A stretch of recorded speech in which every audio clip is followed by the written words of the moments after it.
Hello. This is Quotations from Mao Tse Tung, Chapter 6. Imperialism and all reactionaries are paper tigers. First quotation. All reactionaries are paper tigers. In appearance, the reactionaries are terrifying, but in reality, they are not so powerful. From a long-term point of view, it is not the reactionaries but the people who are powerful. Next quotation. Just as there is not a single thing in the world without a dual nature, this is the law of the unity of opposites, so imperialism and all reactionaries have a dual nature. They are real tigers and paper tigers all at the same time. In past history, before they won state power and for some time afterwards, the slave-owning class, the feudal landlord class, and the bourgeoisie were victorious, revolutionary, and progressive. They were real tigers. But with the lapse of time, because of their opposites, the slave class, the peasant class, and the proletariat,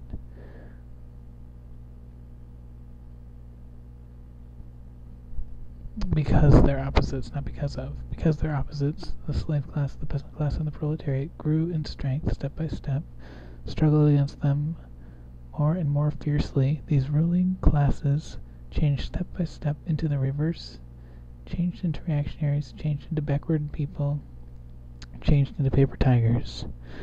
Moreover, eventually, they were overthrown, or will be overthrown by the people.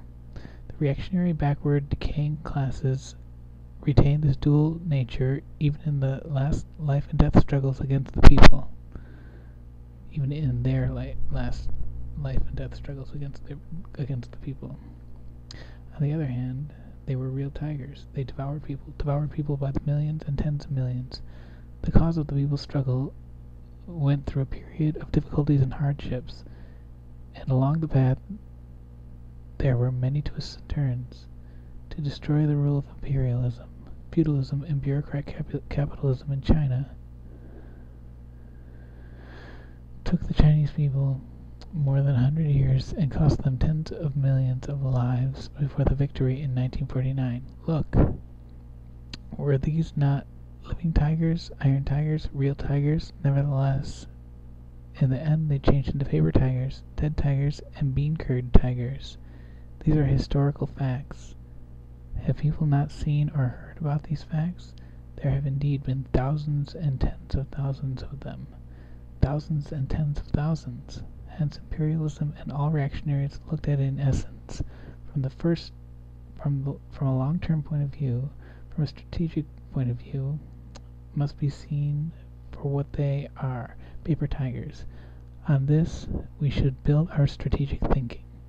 On the other hand, they are also living tigers, iron tigers, real tigers that can devour people. On this, we should build our tactical thinking. Next quotation. I have said that all the reputedly powerful reactionaries are merely paper tigers.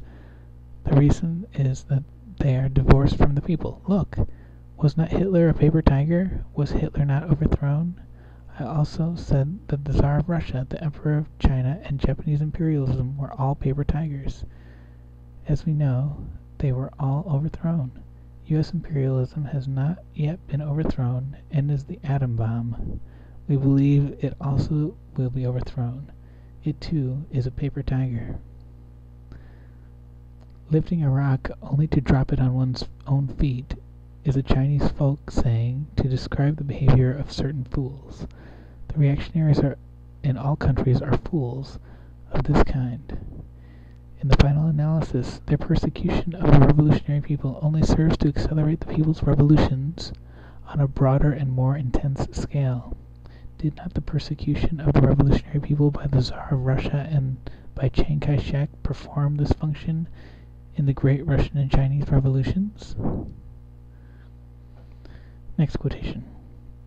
U.S. imperialism invaded China's territory of Taiwan and has occupied it for the past 9 years. A short while ago, it sent its armed forces to invade and occupy Lebanon. The United States has set up hundreds of military bases in many countries all over the world. China's territory of Taiwan, Lebanon, and all military bases of the United States on foreign soil are so many nooses round the neck of U.S. imperialism.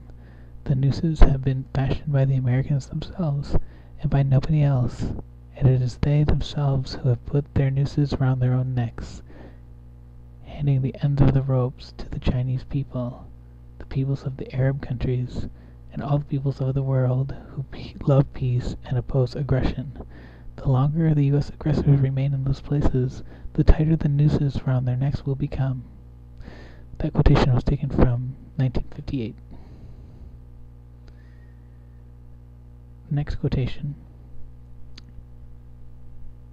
Imperialism will not last long because it always does evil things.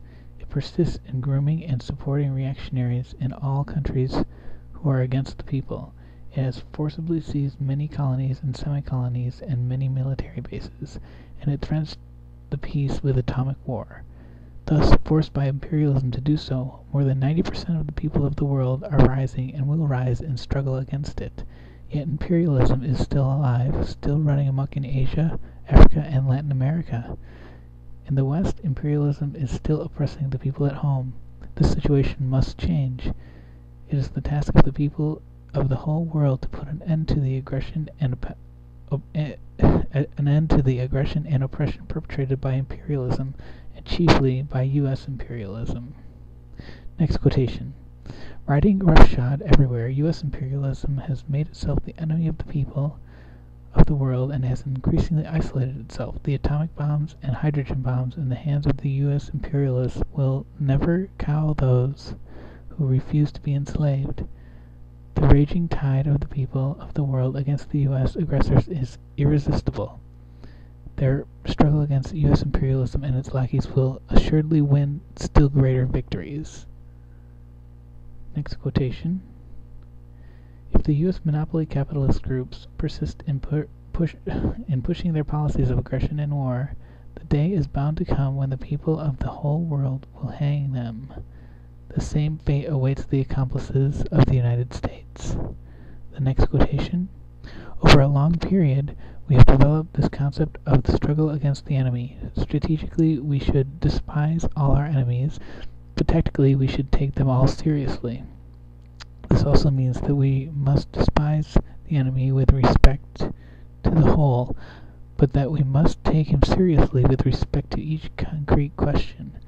If we do not despise the enemy with respect to the whole, we shall be committing an error of opportunism.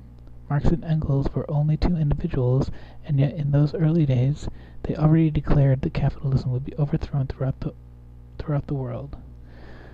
However, in dealing with concrete problems and particular enemies, we shall be committing the error of adventurism unless we take them seriously.